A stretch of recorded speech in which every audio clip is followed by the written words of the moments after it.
Ang listahan nga supply ay simple 17 kahon ng garasyong pangkombat ng AFP, 40 galon ng diesel at 12 case ng bala. Lahat ay patungo sa Outpost Sierra, isang malayong kampo na nakatayo sa gitna nga masungit na kabundukang ng Mindanao. Si Sargento Talareyes, isang babaeng Pilipino ay tahimik na inililipat ang mga numero sa kanyang laptop.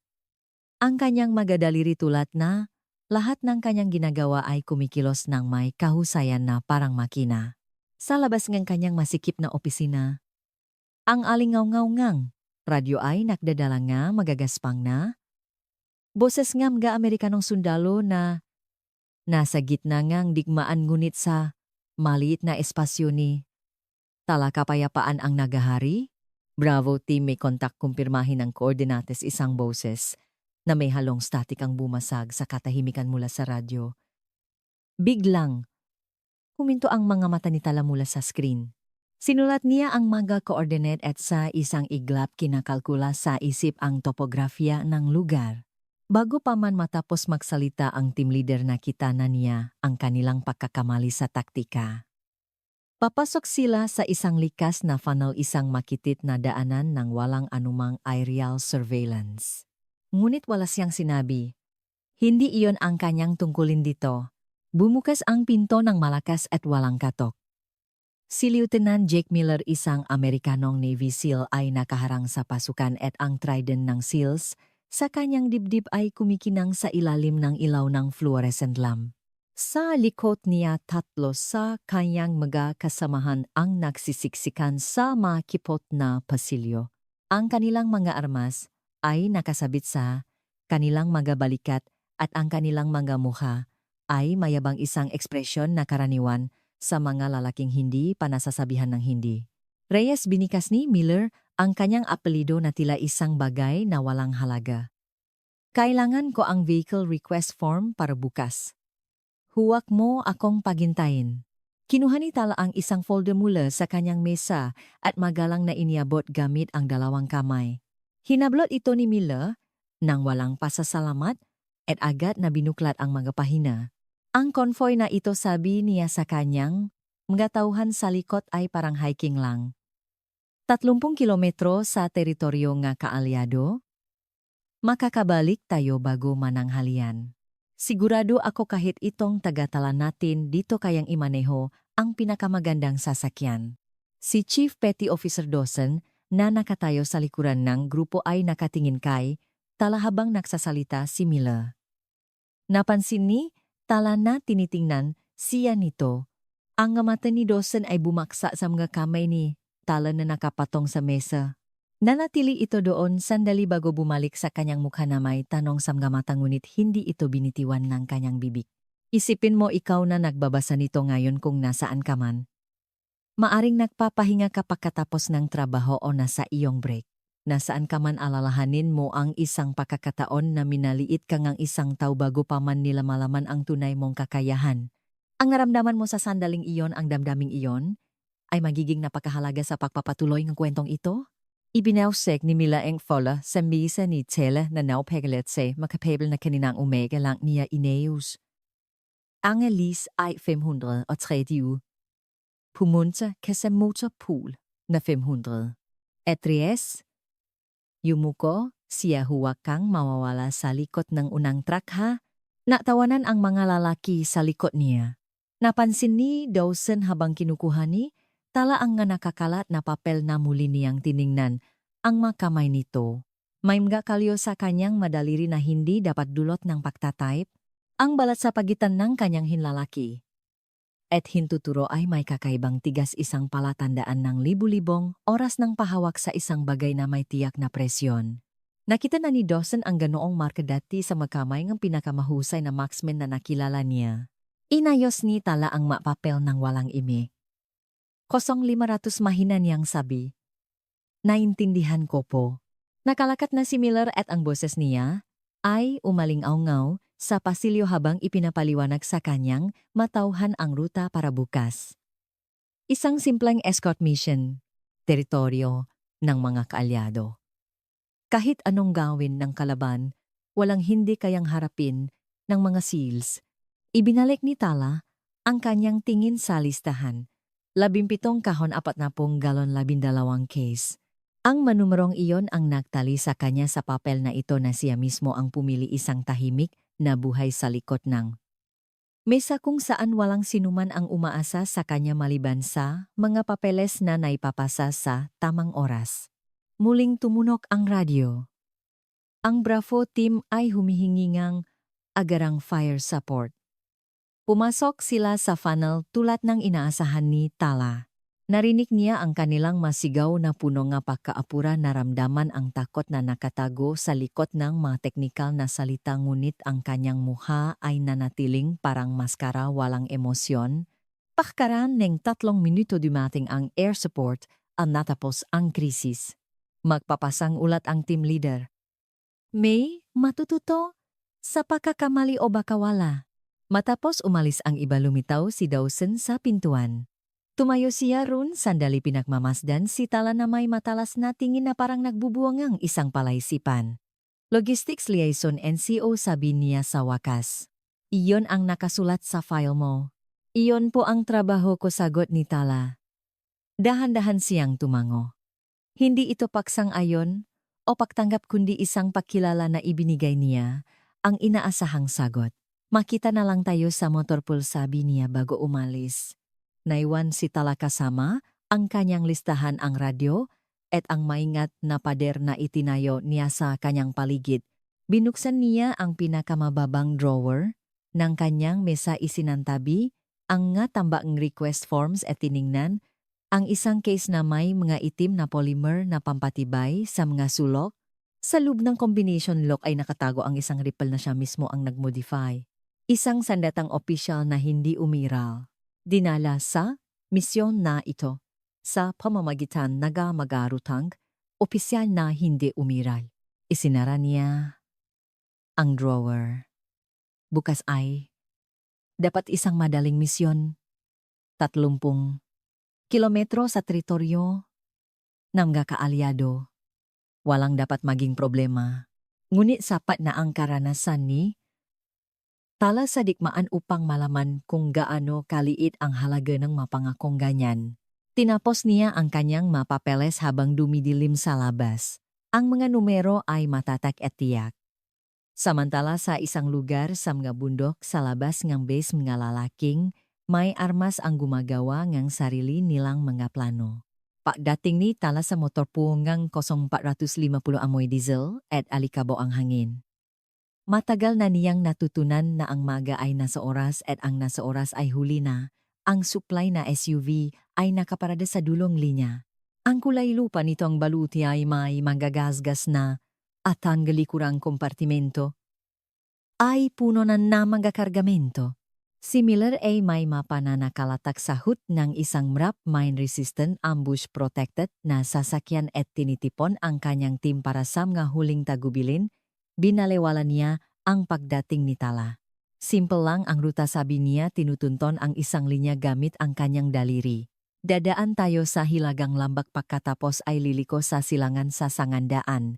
Diretso na iyon sa Outpost Sierra. Sabing intelligence malinis ang lugar. Ne-clearing operation ang malokal na tropa 2 araw na ang nakalipas. Tumingin si Tala sa mapamula sa gilid ng grupo. Ang ruta ay dadaan sa isang makipot na lambak na may matatarik na dalisdis sa makabilang panig. Isang natural na choke point. Kung may magtatambang, ito ang perpektong kill zone. Ano po ang mga alternatibong withdrawal point? Tanong ni Tala. Tumahimik ang buong team. Dahan-dahang lumingon, si Miller, ang kanyang mukha ay may partikular na ekspresyon ng pahamak na para lamang kay Tala. Withdrawal point, ulit niya. Isa itong supply run, Reyes, hindi combat operation. Drop off lang. Kahit isang tagatala na tulad mo, dapat may intindihan iyon. Pero kung may mangyari sa lambak gitni, Tala, haharangan ng madalisdis ang pagpasok ng helikopter mula sa timog at kanluran. Ang tanging posibleng ruta para umatras ay sumakay ka na sa truck, Reyes, puto ni Miller. Sumunod ka lang sa sasakyan sa unahan. Huwag mong gagalawin ang radyo maliban kung namamatay ka na. At kahit ganun, paisipin mo munang ayusin mo iyan ng mag-isa. Nakaroon ng tawanan sa loob ng team. Tinitigan siya ni, tala sandali tumango ng isang beses at naglakad patungo sa kanyang SUV. Sa likod niya malinaw na umaling-awngaw ang boses ni Miller sa hangin bago mag-umaga. Kaya ayokong nagsasama, ni maga tagatala sa operasyon Dahil hindi pa sila nakakaharap ng tunay na banta sa tingin nila lahat ng lugar ay may banta. Sumakay siya sa driver's seat at inayos ang salamin. Sa salamin nakita niya si Dawson na nakatingin sa kanya mula sa gilid ng pangalawang sasakyan. Hindi mabasa ang kanyang ekspresyon ngunit hindi siya nakikitawa sa iba. Eksaktong 0530 umalis ang convoy. Nangunguna ang MRAP ni Miller kasama ang apat niyang tauhan. Ang pangalawang MRAP ay May, tatlong sakay kasama si Dawson at si Warren, ang kanilang designated marksman. Ang SR-25 rifle ni Warren ay nakasilip mula sa turret hatch. Sa gitna ay ang supply truck at sa likuran, ang SUV ni Talana nagpapanatili ng tamang 50 metrong distansya habang papalabas sila ng gatang base patungo sa Kulay-abo na umaga. 30 kilometro, teritoryo ng kakaalyado. Madaling misyon, habang umaakyat ang daan lalong lumapit ang mga bundo. Ang mga dalisdis ay puno ng mga palumpong at malalaking bato. Sumikat ang araw sa silangang taluktok na nagpinta sa lamba ng gintong kulay at mga anino, sa ibang pakakataon maganda sana itong tanawin. Patuloy na iginala ni Tala ang kanyang nga mata. Kaliwang dalisdis, kanang dalisdis, daan sa unahan rearview mirror. Automatiko na ang kilos. Na iyon isang bagay na itinatak. Sa kanya, nege maraming taon. Nege pagsasanay. Na hindi dapat niya taglay. Bawat bato ay isang potensyal na kublihan. Bawat anino ay isang potensyal na taguan. Bawat liko sa daan ay isang potensyal na tambangan. 20 minuto sa ruta kumipot ang lambak. Ang nga dalisdis ay naging mas matarik puno nga batuhan kung saan sinumang may ripple at pasensya ay makakakuha ng perpektong posisyon. Kinuha ni Tala ang radyo sa frequency ng convoy. Brafoli at kumikipot ang magilit ng bundok. Iminumungkahi kung bilisan ang takbo sa seksyon na ito. Static ang sumagot pagkatapos ay ang malamig na boses ni Miller. Riz, anong sinabi ko tungkol sa radyo? Binitawan niya ang transmit button at tumingin sa dalisdis. Ang nangungunang MRAP ay lumiko sa isang kurbada bumagal at pagkatapos ay huminto.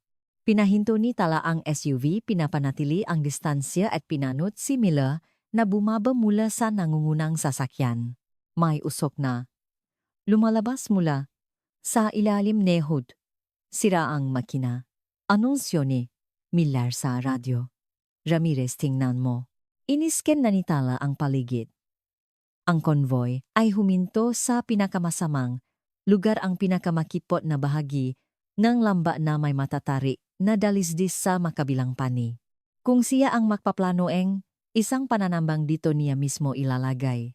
Ang sira sa makina ay masyadong maginhawa. Masyadong perpekto ang tiempo. Nang makita niya ang isang pakinang ng metal na tumama sa sikat ng araw mula sa mga bato sa silangang dalisdis, inabot niya ang kanyang radyo. Kontak-kontak, sigaw niya. Silangang dalisdis, marami bago pa siya matapos isang guhit ng usok ang humagibis mula sa mga bato, isang RPG. Tumama ito ng direkta sa engine block ng pangalawang MRAP at ang pagsabog ay nagpatalsik kina Dawson at isa pang kasamahan mula sa sasakyan. Hindi nakalabas si Warren. Sa pamamagitan ng kanyang windshield nakita ni Tala ang kanyang katawan na bumaksa sa loop ng turret at ang kanyang SR-25 na hindi man lang nakaputok ay gumulong sa lupa at pagkatapos ang mundo ay naging isang impyerno ngang putukan.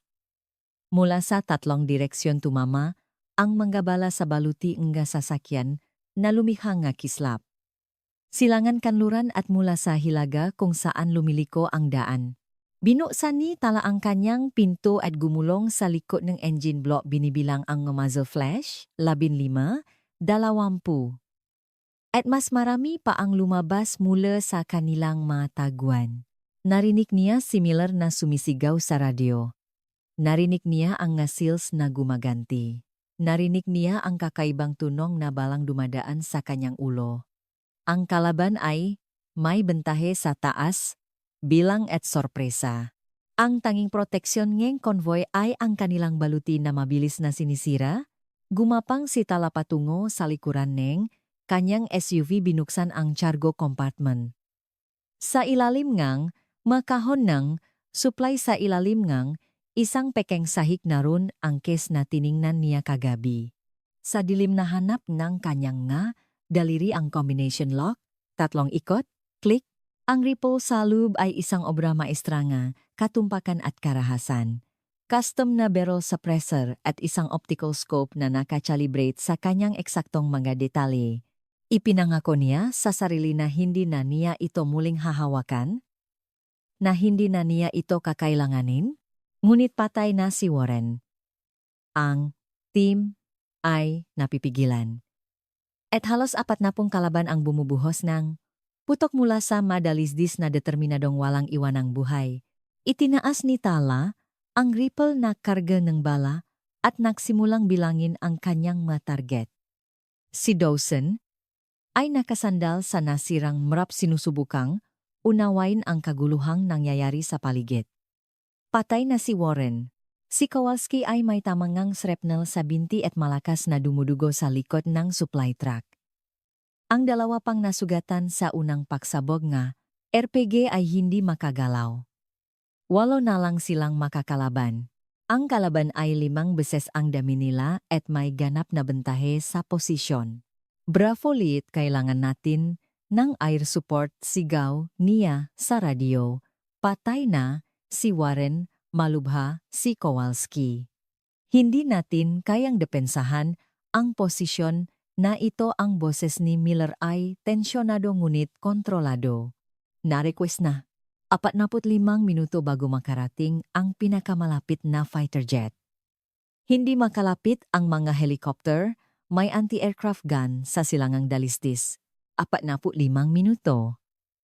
Nakita ni Dawson ang mga kalaban na bumababa mula sa makabilang dalisdis gumagamit ng takip at suppressive fire, gumagalaw na parang sinanay para sa ganitong uri ng pananambang.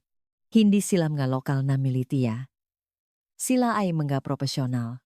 Ang 45 minuto ay parang 45 oras. Isang seryeng putok mula sa isang automatic rifle ang tumama sa lupa malapit sa kanya at napayuko siya. Sinusubukan ngang kalaban ang kanilang depensa, nagahanap ngang kahinaan bago ang huling pag-atake, karaniwang taktika. Mabisang taktika. 10 minuto pa o mas kaunti at makakalapit na sila para gumamit ng granada. Kapag nangyari iyon, tapos na sila. May gumalaw sa likuran ng convoy. Si Sargento Reyes, ang logistics NCO, ay gumagapang patungo sa posisyon ni Miller, dala ang isang bagay na mahaba at itim. Hindi ito ang karaniwang M4 carbine na dala ng support staff. Ito ay iba. Ang suppressor at scope nito ay kumikinang sa liwanag ng umaga. Pinanut ni Dawson habang naabot niya. Si Miller nagsasabi ng mga salitang hindi marinig dahil sa putukan. Nakita niya ang mukha ni Miller na nagtaka, pagkatapos ay nagalit. Nakita niya itong umiling ng mariin. Muling nagsalita si Tala, itinuturo ang dalisdis kung saan may bentahe ang kalaban. Ang sagot ni Miller ay malakas kahit sa layo ni Dawson, umalingaw-ngaw sa gitna ng kaguluhan. Bumalik ka sa sasakyan, utos yan. Anong akala mo magagawa mo? Yang laruan mo, isa kang tagatala, hindi isang operator. Mamamatay ka lang, huwag mong dungisan ang report ko, may sinabi si Tala. Tumawa si Miller, isang tunog na nakakairita at malamig. Tatamaan mo ang isang target sa 1,800 metro sa tuktok ng bundok. Ikaw isang tagatala, bumalik ka sa truck, Reyes. Hayaan mo ang profesional na gumawa nito. Tinitigan siya ni Tala sandali, pagkatapos ay tumalikot at bumalik sa likuran ng convoy. Inakala ni Dawson na magtatago siya sa likod ng supply truck tulad ng gagawin ng sinumang may tamang pag-isip. Ngunit pumwesto siya sa likod ng gulong ng kanyang SUV ginamit ang engine block bilang suporta para sa kanyang kakaibang Ripple. Isang bala ang dumaan malapit sa ulo ni Dawson at tumagos sa basak na bintana MRAP. Gumanti siya ang putok sa direksyon ang muzzle flash ngunit alam niyang masyadong malayo para sa kanyang charbin. Alam din iyon ng kalaban. Kumpiyansa, silang hindi. Sila kayang abutin, at mas lumalapit sila ng may katapangan. At noon narinig ni Dawson ang isang tunog. Isang mahinang tom na parang unan na hinampas halos hindi marinig sa ingayng labanan. Nang tumingin siya, sa direksyon na SUV nakita niya si tala na kinakasaang bolt ng kanyang Ripple ang kanyang nga mata ay nakadikit pa rin sa scope. Sa silangang dalisdis isang lalaking may hawak na radyo ang bumaksak, kumislap ang mga mata ni Dawson. Imposible ang layo, hindi bababa sa 1,800 metro, payat. Isang target na kalahating nakatago sa likod ng nga bato. Walang sinuman ang makakagawa ng ganong putok. Hindi sa gitna ng labanan. Hindi nang walang spotter. Hindi nang walang ilang minutong kalkulasyon at paghahanda. Muling tumunok ang Ripple na may suppressor. Tam. Sa parehong dalisdis isang RPG gunner ang tumumba paatras ang kanyang armas ay gumulong pababa sa dalisdis. Naramdaman ni Dawson na nanlamig ang kanyang likod. Nakasama na niya sa misyon ang pinakamahuhusay na marksman sa Special Operations Community. Nakakita na siya ng putok na tila lumalabak sa mabatas ng pisika. Ngunit ito ay iba. Ito ay lampas sa anumang kaya niyang unawain. Gumapang siya sa bukas na espasyo, sa pagitan ngang kanyang posisyon at ni Miller hindi pinapansin ang ngabalang tumatama sa lupa sa paligid ng kanyang ngabota. Si Miller ay nagpapaputok ng kanyang karbine sa dalisdis na puno galit ngunit walang natatamang anuman. Hinawakan ni Dawson ang kanyang balikat. Tingnan niyo ang sasakyan sa likod sir, sigaw niya. Wala akong pakialam kung paano niya ginagawa. Pero pinabagsak niya ang commander na kalaban sa 1,800 metro pagkatapos ay ang RPG gunner dalawang putok sa 1,800 metro habang pinapuputukan tayo huminto si Miller sa pakputok. Ang kanyang mukha ay puno ng pagkalito, pagdududa at isang bagay na parang takot. Impossible yan, sabi niya. Isang pangatlong tam ang narinig mula sa Ripple. Sa kanlurang dalisdis, isang machine gun nest ang tumahimi. Ang nga operator nito ay bumaksak sa ibabaw ng gabato. Tumingin si Miller sa direksyon ng SUV. Ang babaeng tinawag niyang tagatala ang logistics NCO na inaasahan lang niyang susunod sa truck sa unahan ay nakatutok na sa kanyang ikaapat na target. Ang kanyang makilos ay makinis, hindi nagmamadali na parang ang kaguluhan sa paligid ay nasa ibang mundo. Sino nagsimula? Si Miller. Muling isang mahinang tam. Isa pang katawan ang bumaksak sa dalisdis. Sino siya pagtatapos? Niya. Muling isang ngunit walang sinuman ang may sagot. Idinikit ni tala ang kanyang pisngi sa stok ng Ripple at ang mundo ay naging isang bilok lamang sa loop ng kanyang scope. Pakontrol sa hininga tibok ng puso ang malilit na panginginig ng mga kalamnan. Natutunan niyang basahin ang maito tulad ng isang wika. Lahat ng iba pa ay naglaho. Ang putukan ay naging white noise, ang nasigaw ng manamamatay ay naging malayong alingaw-ngaw. Dito mayroon lamang ma-crosshair, isang target at ang espasyo sa pagitan. Ituwang, estado, walang isip. Nakita niya ang ikalimang kalaban sa kanlurang dalisdis. Isang lalaking nautos sa iba gamit ang matatalas na senyas-eng kamay. Isang squad leader. Kung mapapatay siya, mawawala ang pagkakaisa eng unit. Ang display ng Rangefinda 1,847 metro. Hangin mula sa ulo. 8 knots na may pagbugso hanggang 12. Ang gulo pakyat na 19 degrees. Kailangan ng holdover. Kinakalkula niya nang walang malay na pag-isip mga formula na nakatatak sa kanyang mga neuron dahil sa 10,000 oras ng pagsasanay. Huminga palabas. Huminto.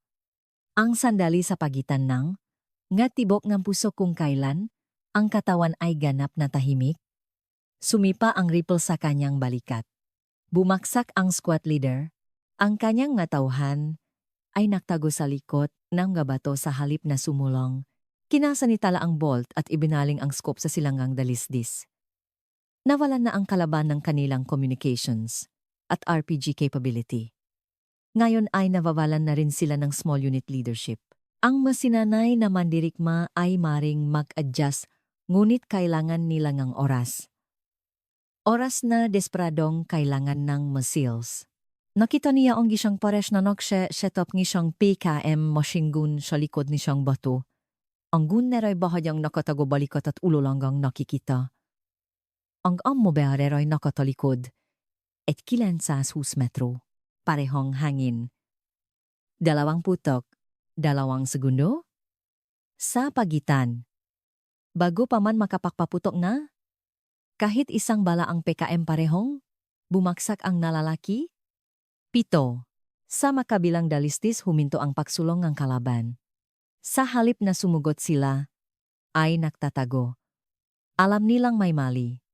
Hindi pa lang nila alam kung ano. May gumalaw sa kanyang paligid. May papalapit sa SUV. Hindi inalis ni Tala ang kanyang mata sa scope, ngunit napansin niya ang ritmo nga yabak si Dawson. Humihingal siya habang nagtatago sa tabi niya pagkatapos tumakbo sa bukas na lugar. Chief, sabi niya nang hindi tumitingin. Dapat bumalik ka sa team mo. Ang team ko ay nanonood habang binubuwa mo ang isang pinatibay na position N kalaban mula sa halos 2 kilometro, sabi ni Dawson humihinga ng malalim. Sino ka ba talaga, hindi sumagot si Tala. Sinusubaybayan niya ang isang grupo ang makalaban na gumagamit ang isang tuyong ilok sa silangang dalisdis para mag-reposition. Akala nila ay nakatago sila, mali sila, pumutok siya. Isa sa 4 ang bumaksak. Ang iba ay natigilan, hindi sigurado kung saan nanggagaling ang banta. Pumutok siya ulit. Isang pangalawang katawan ang gumulong sa ilok. Ang natitirang 2 ay nagpanik, iniwan ang kanilang nga armas at tumakbo. Siyam.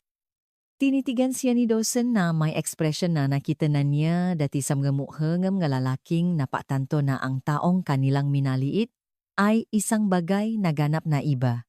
Matagal nanggi tinigil ni Tala, napansinin ang ganoong tingin.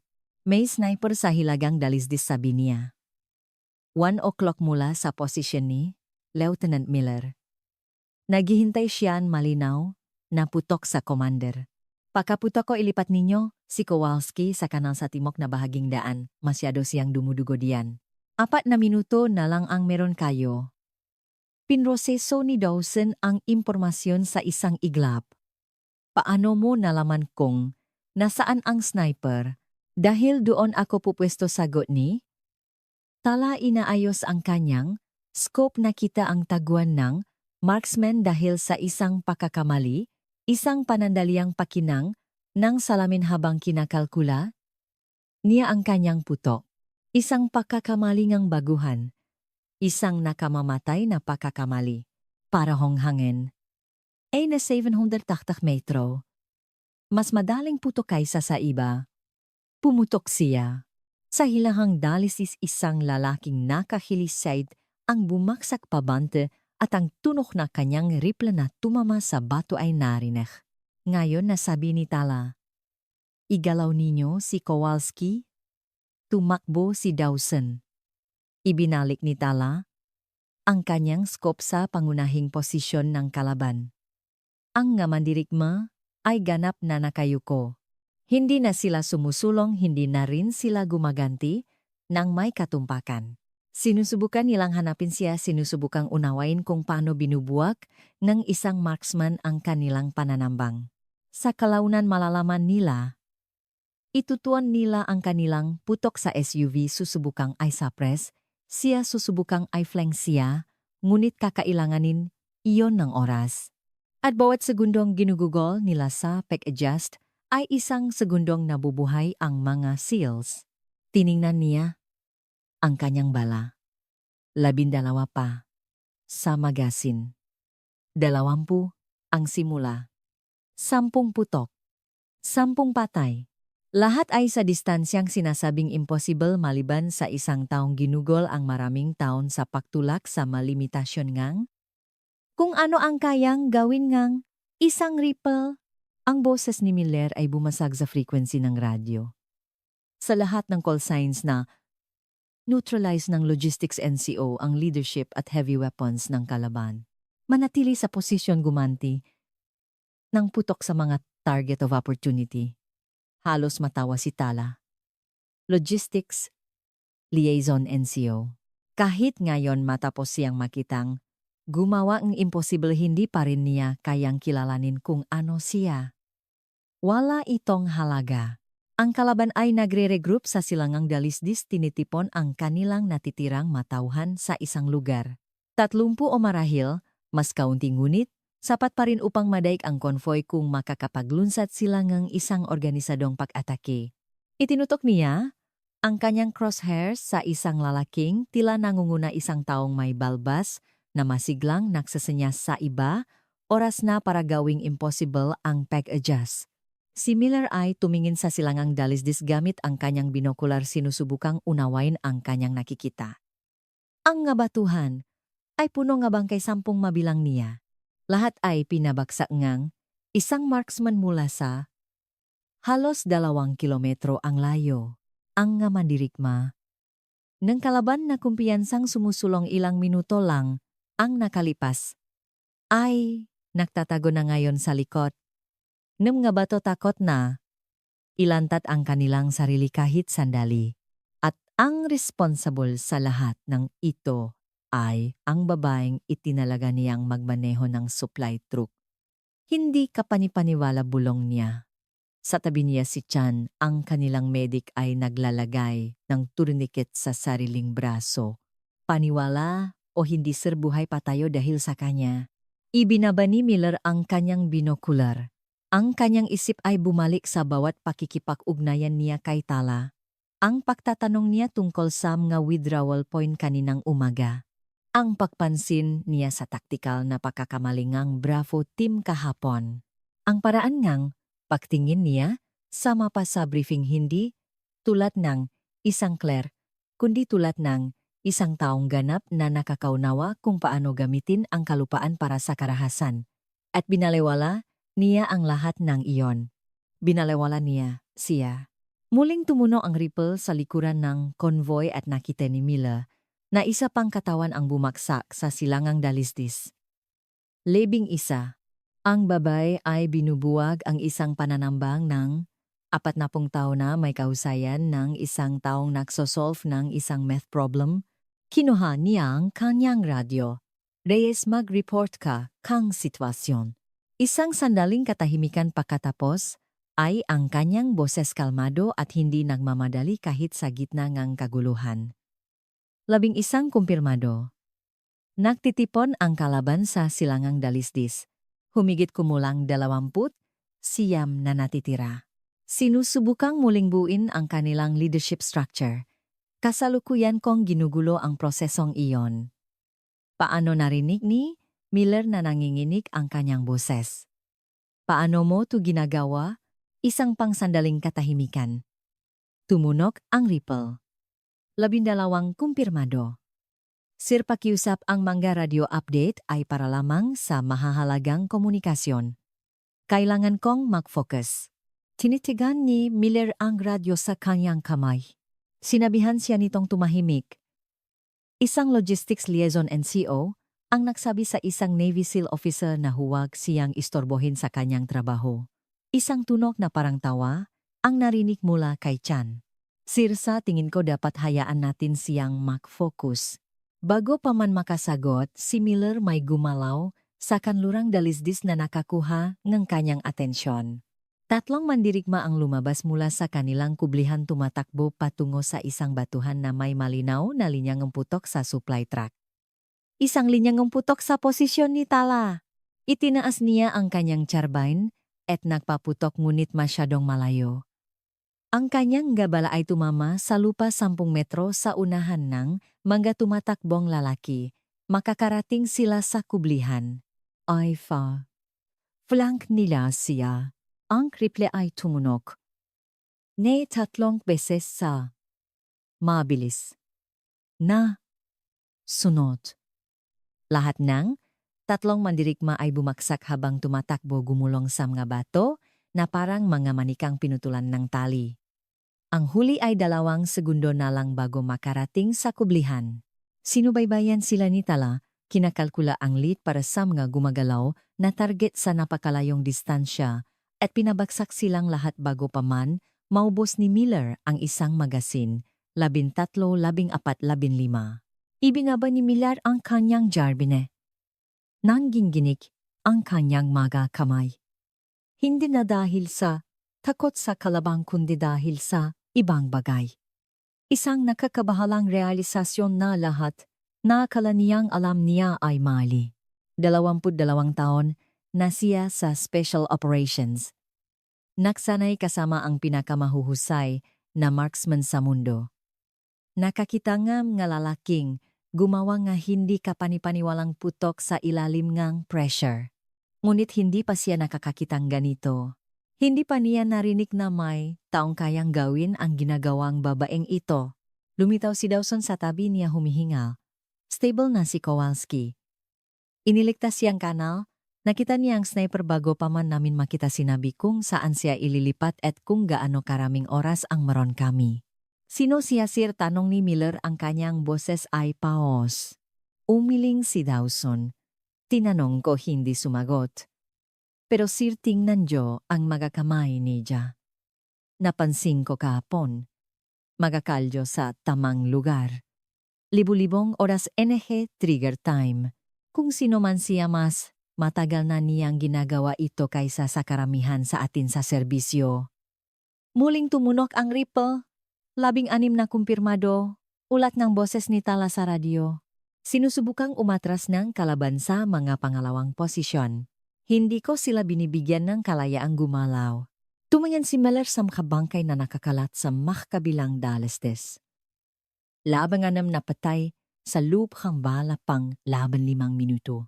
Isang pananambang na dapat pumatay sa buong team niya ay naging isang masakre sa mananambang. Lahat dahil sa babaeng tinawag niyang Reyes.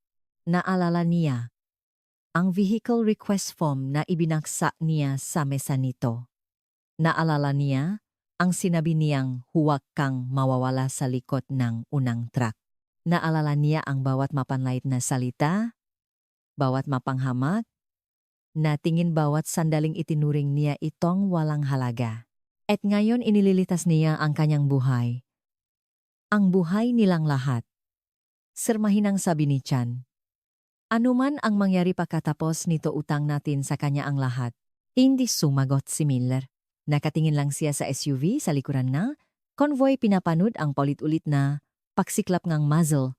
Flash mula sa ripple. Pinapanood ang babaeng kanyang minaliit na patunayan na ang kanyang paghuhusga ay mas mababa pa sa walang kwenta. 17 kumpirmado. Ulat ni Tala. 18. Bumibigay na ang pagkakaisa ng kalaban. Sa loob ng 5 hanggang 10 minuto tatakbo na sila. Ipinikit ni Miller ang kanyang mamata.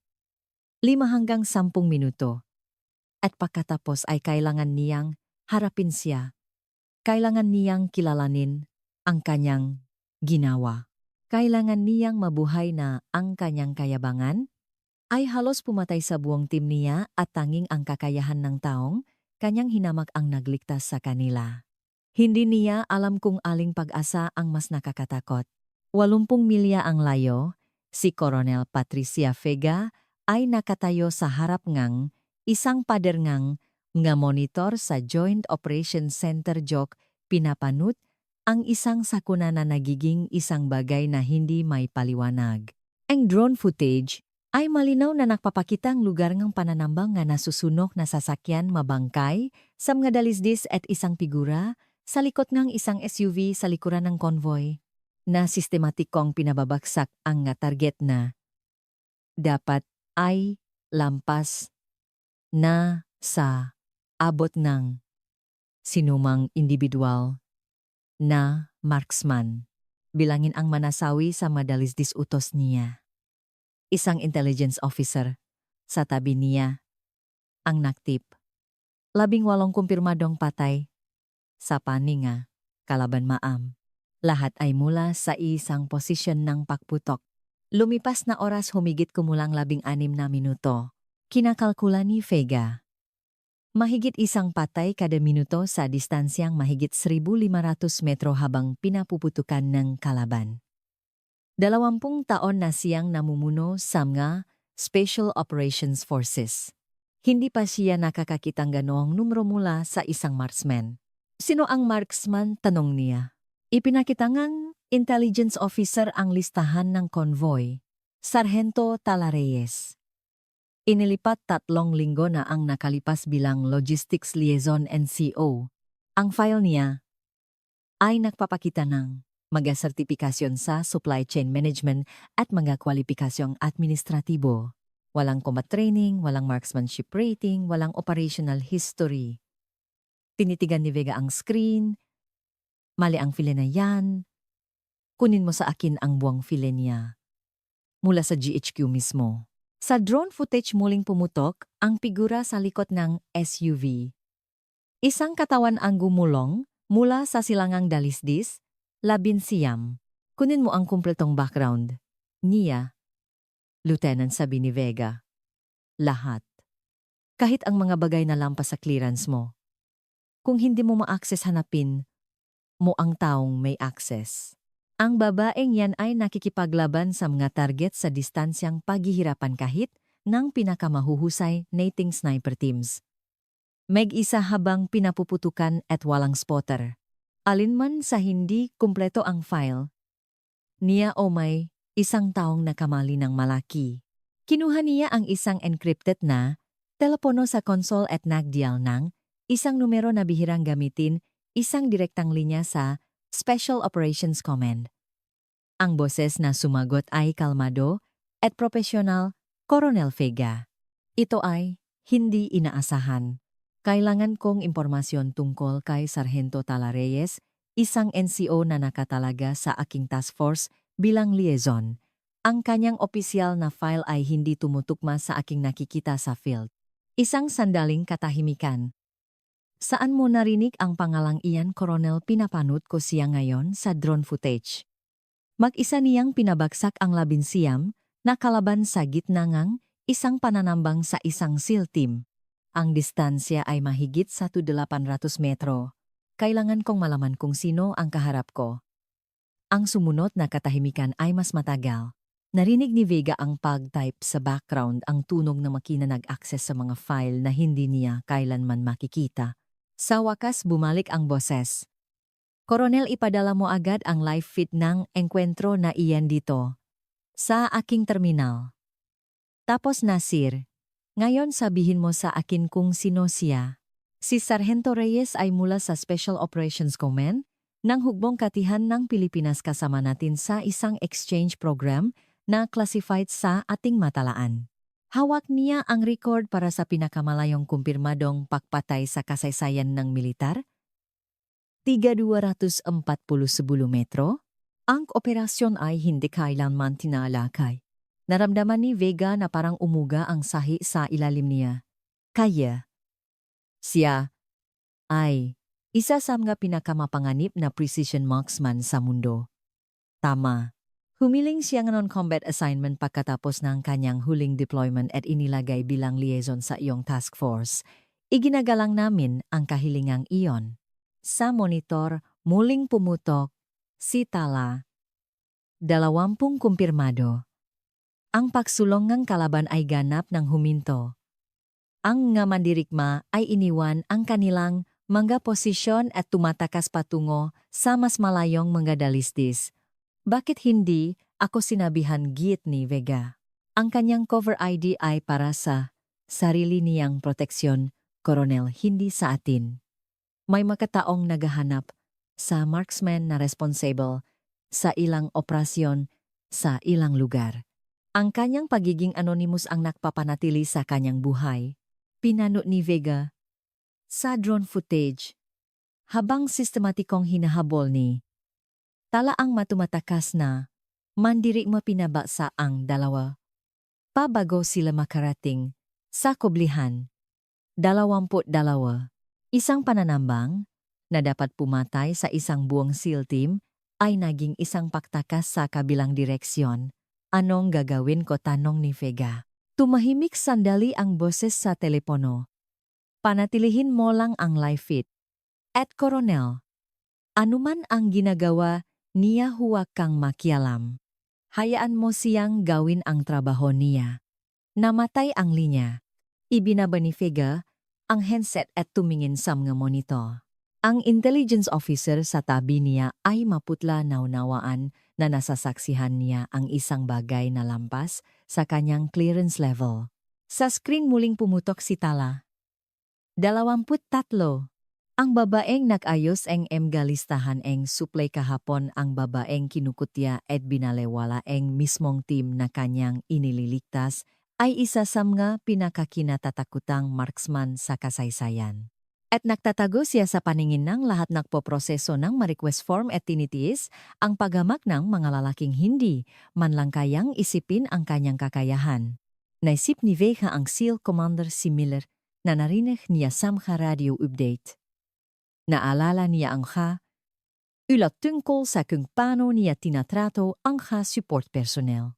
Malapit na siyang matuto ang isang aral na babago sa kanyang pag-unawa sa mundo. Ma'am, sabi ngang intelligence officer, itinuturo ang screen. Ang unit ng kalaban ay nasa full retreat na.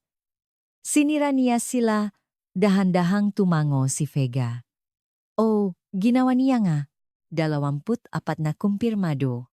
At sa gitna ngang lahat ng patayan na iyon, isang babay na nanalangin na hindi na muling pumatay, ay pinatunayan na may makakayahan na hindi mo maaring basta nalang itapon gaano mo man ito kagusto.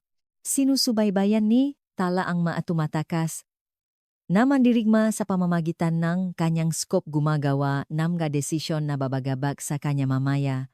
Ang lalaking may radyo na naorganisa ng pag-atras ay kailangang mamatay. Ang dalawang lalaking may mabibigat na bag malamang na may dagdag na RPG rounds ay kailangang mamatay. Ang mandirigma na humihila sa isang nasugatang kasama patungo sa kublihan ay hindi nabanta. Pinalagpas niya ito. 25. 26. Ang ripple ay bahagi ng kanyang katawan. Ang bigat at balansa nito ay kasing pamilyar ng kanyang sariling mga kamay. 7 taon niyang sinubukang kalimutan ang pakiramdam na ito. Ang malamig na kalinawan ng pagpatay, ang absolutong konsentrasyon na nagpapababa sa isang tao sa isang problema sa ballistics. Ang pag-urong ng oras kung saan ang mga segundo ay nagiging parang oras. Ipinangako niya sa sarili na hindi na niya ito muling mararamdaman. 27. Ang commander ng kalaban sa kanlurang dalisdis, ang lalaking may balbas na pumalit pagkatapos niyang patayin. Ang unang leader ay sinusubukang tipunin ang kanyang mga natitirang tauhan. Inilantad niya ang sarili sa lubinaga 3 segundo. 3 segundo ay 2.5 segundo na mas mahaba kaysa sa kailangan niya. 28. Ang natitirang mga mandirigma ay ganap ng nakawatak-watak. Iniwan ang kanilang mga armas at tumakbo payat sa mga dalisdis. Pinalagpas ni Tala ang karamihan sa kanila. Sapat na ang kanyang napatay. Sapat na para masigurong mabubuhay ang convoy. Ngunit 3 sa mga tumatakas ay patungo sa isang posisyon na magbibigay sa kanilang malinaw na linyang putok sa daan. Hindi niya maring payagan ang posibilidad na iyon. 29. 31. Ang bolt ng rifle ay naklok sa isang walang laman na magasin. Tinanggal niya ito, ipinasok ang kanyang huling buong magasin at huling sinilip ang mga dalisdis. 31 kumpirmadong patay.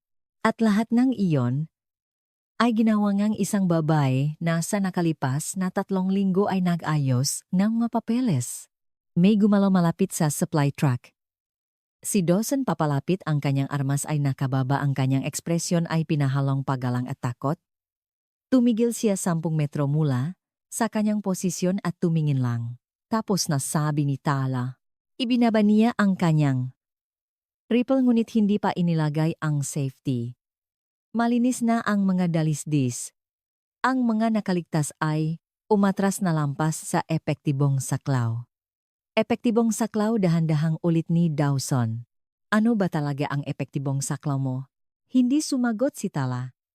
Ngayon lang niya pinayagan ang sarili na huminga, napakawalan ang malamig na konsentrasyon na nagpatatag sa kanya sa nakalipas na 23 minuto. Matatak ang kanyang nga kamay. Laging matatak. Iyon ang bahagingang sumpa. Lumapit si Dawson. Bakit hindi mo sinabi sa sinuman, bakit mo itinago? Dahil ayoko nang maging ito, sabi ni Tala. Sa wakas inilagay ang safety sa rifle at sumandal sa gulong ng SUV. Humingi ako ng isang logistics assignment. Gusto kong maging kapaki-pakinabang nang hindi pumapatay. Gusto kong patunayan na ako ay higit pa sa kung ano ang kayang gawin ng isang rifle. Tumahimik si Dawson sandali. Pagkatapos ay itinuro niya ang nga bangkay sa nga dalisdis. Iniligtas mo ang buhay ng 8 tao ngayon, baka higit pa kung may follow-up attack. Kung hindi iyan pagiging kapaki-pakinabang, hindi ko alam kung ano. Tiningnan ni Tala ang kanyang makamay. Matatak. Laging matatak. Iyon ang problema. Masyadong madali. Ang pakpatay, ang pagkalkula, ang malamig na kahusayan na ginagawang target ang isang tao. 7 taon siyang nahahanap ngang ibang layunin. At sa loop na 23 minuto binalik niya ang lahat ng iyon. Helicopter, sabi ni Dawson, itinaas ang kanyang ulo. Dumarating na sila. Ligtas na, narinig ni Tala ang papalakas na tunog ng marotor. Ligtas ang airspace dahil sa kanyang ginawa. Ang anti-aircraft gun sa silangang dalisdis ay tumahimik pagkatapos niyang patayin ang crew. Lahat ay tumahimik. Ipinikit niya ang kanyang mamata at hinayaan ang tunog na bumalot sa kanya. Darating ang extraction. Mabubuhay ang team. Ang mission ay magiging classified. Ang kanyang pagkakasangkot ay ililibing sa ilalim ng galayar ng sikreto. Ngunit maaalala niya? Lagi niyang naalala. 31 mukha na makikita niya sa kanyang mapanaginip na idadagdag sa daan-daang naghihintay na doon. Hindi gumalaw si Miller mula sa kanyang posisyon sa likod ng nangungunang rap. Sa paligid niya ang kanyang team ay naghahanda para sa extraction. Ngunit hindi makasali si Miller, tinitigan niya ang mga dalisdis, binibilang ang mga bangkay na nakikita. Niya sinusubukang i-reconcile ang numero sa kanyang alam na possible. 31. Ang numero ay dumating sa radyo, sa kalmadong boses ni Tala. 31 kumpirmadong patay. Tapos na ang labanan. Sino siya? Dumating ang mga helicopter. Lumitaw si Chan sa tabi niya.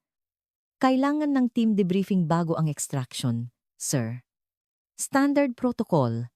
Dahan-dahang tumango si Miller. Standard protocol. Wala ni isang bagay sa sitwasyong ito ang standard. Naglakad siya patungo sa likuran ng convoy. Habang papalapit siya, tumingala si Tala. Ang kanyang muka ay walang ekspresyon. Ang kanyang mga mata ay may pagod na walang kinalaman sa pisikal na pagkapagod. Tumigil si Miller 3 metro ang layo. Nagbukas siyang ang bibig para magsalita, ngunit ang mga salita ay bumara sa kanyang lalamunan. Ano ang sasabihin mo sa isang taong iniligtas ang iyong buhay matapos mo siyang tratuhin na parang basura? Sa loob ng ilang linggo, kailangan kong malaman kung sino ka sa wakas, ay nasabi ni Miller. Nasa inyo ang Philco, sir. Ang boss ni Tala ay neutral. Logistics Liaison NCO. Administrative Support, tigilan mo na yan, putol ni Miller. Pakiusap. Nakita kitang gumawang impossible. Nakita kitang iligtas ang buong team ko. Sabihin mo sa akin ang totoo. May kumislap sa kanyang mga mata. Ang totusir dahan-dahan niyang sinabi ay lampas sa iyong clearance level. Ang totu partikular kong hiniling ang assignment na ito dahil ayoko nang gawin ang ginawa ko ngayon. Ang toto sa pagitan ng pagpapakitan kakayahang magbabalik sa akin sa mundong iyon at ang makinig sa iyo sa loop ng 3 linggo na tinatawag akong tagatala, pinili ko ang huli.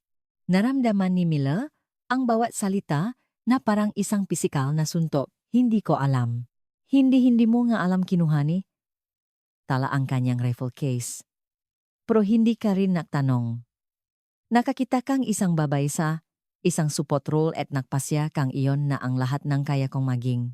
Kung nakinig ka sa akin kaninang umaga nagpatuloy, si Tala ang kanyang boses ay bahagyang tumigas, sinabi ko sana sa iyo ang tungkol sa choke point. Nakmungkahi sana ako ang alternatibong ruta. Nagbigay sana ako ng tactical assessment na maring pumigil sa buong pananambang na ito. Pero sinabi mo sa akin na sumakay sa truck at sumunod sa sasakyan sa unahan. Ipinikit ni Miller ang kanyang mamata. Sinabi kong huwag mong gagalawin ang radyo maliban kung namamatay ka, na mahina niyang sinabi. At kahit ganun, paisipin mo munang ayusin mo iyan ng mag-isa. Tumango si Tala. Naalala ko, paano ko ito may tatama? Tanong ni Miller, binuksan ang kanyang mamata at sinalubong ang kanyang tingin. Matagal siyang tinitigan ni Tala. Pagkatapos dahan-dahan siyang umiling. Hindi mo ito may tatama, sir. Hindi sa akin. Ang magagawa mo lang ay alalahanin ang sandaling ito. Sa susunod na makakilala kang isang tao at akalain mong naiintindihan mo na ang kanilang kakayahan sa unang tingin, alalahanin mo kung ano ang muntik ng maging kapalit ng iyong mga palagay. Lumingon siya patungo sa naghihintay na helikopter. Pero ang team mo huminto, siya lumaban sila ng maayos nang magsimula ang pananambang. Ayon ay refleksyon ng iyong pagsasanay, kahit man lang dun maging proud ka.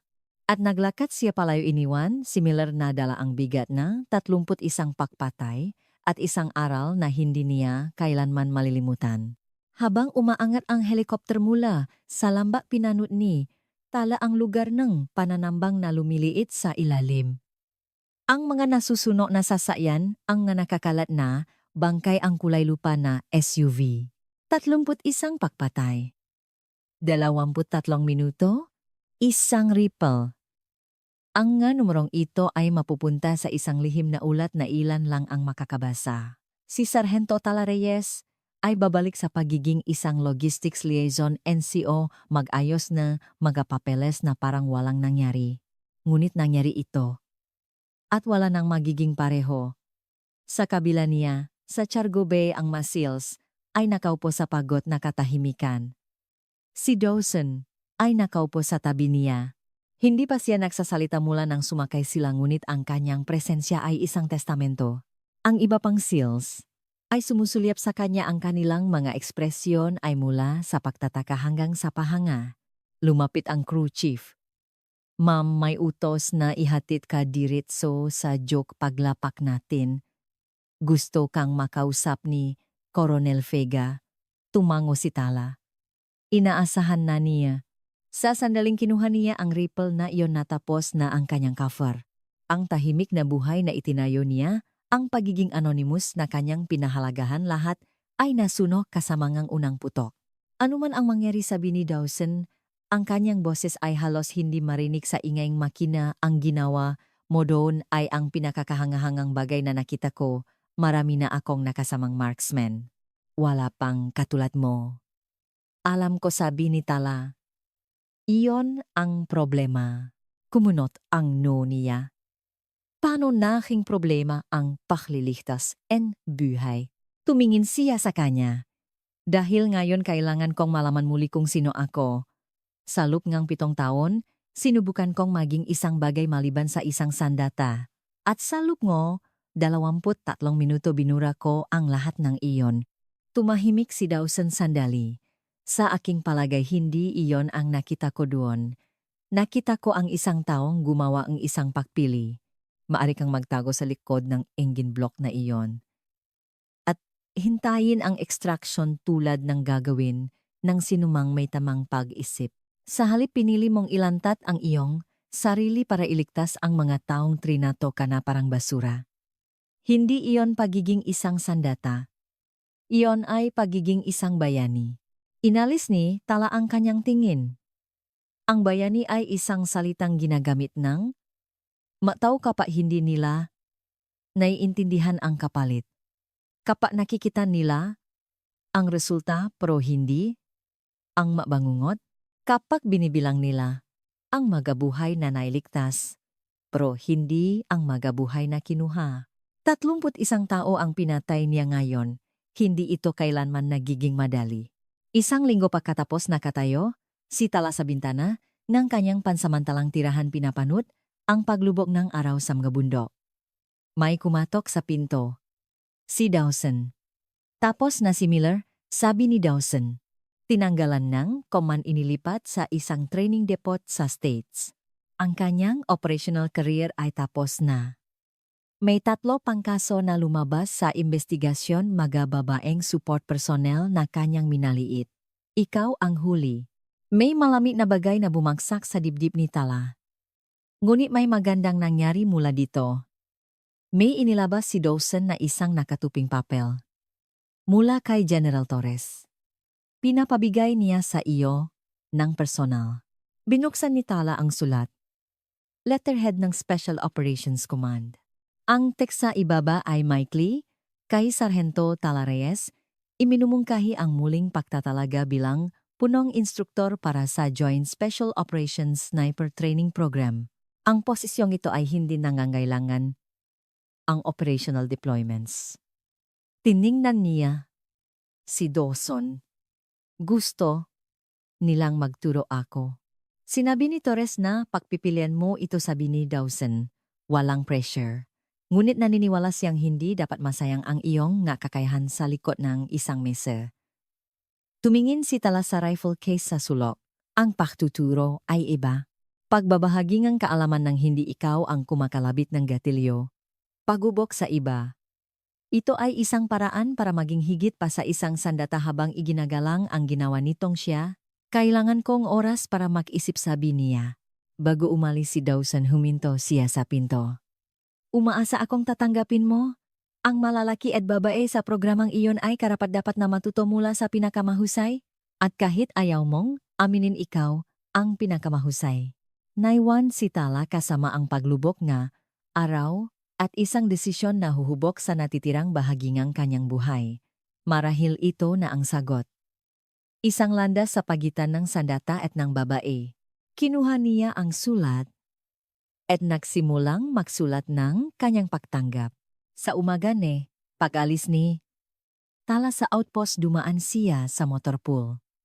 Natagpuan niya ang kulay lupa na SUV na may mga butas ng bala.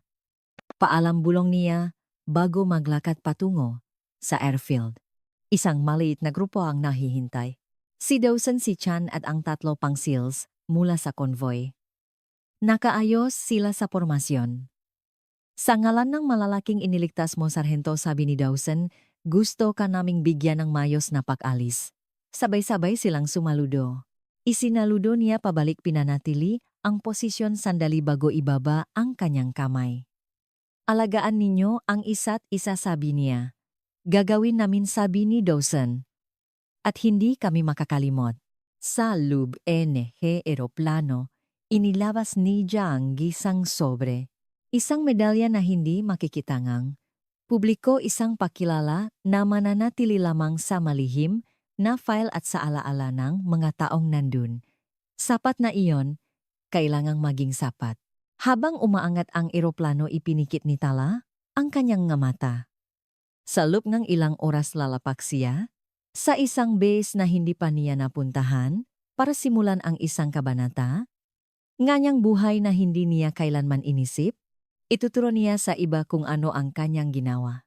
Hindi ito pagbabayad sa lawalang makakapag-alis sa bigat na kanyang dinadala. Ngunit ito ay isang layunin, isang kahulugan, isang paraan upang sumulong na iginagalang ang parehong sandata at ang babay. Lumipat ang eroplano patungo sa papalapit na liwanag dala ang isang babae na nagpatunay na ang pinakamapanganib na tao sa anumang silid ay madalas na ang taong hindi pinapansin ng sinuman. At sam nga lambak at nayon sa ibaba ang kwento ngang isang nabigong pananambang. Ay, ikukwento sa loop ng maraming taon ang kwento ngang isang multong marksman na lumitaw mula sa kung saan at pumatay ng walang awa. Ang karamihan sa mga kwentong iyon ay magiging malitulad ng karamihan sa mga alamat. Ngunit ang katotohanan ay mananatili sa isang classified na file at sa alaala ng 8 seals na utang ang kanilang buhay sa isang babaeng tinawag nilang tagatala. At sapat na iyon. Kailangang maging sapat.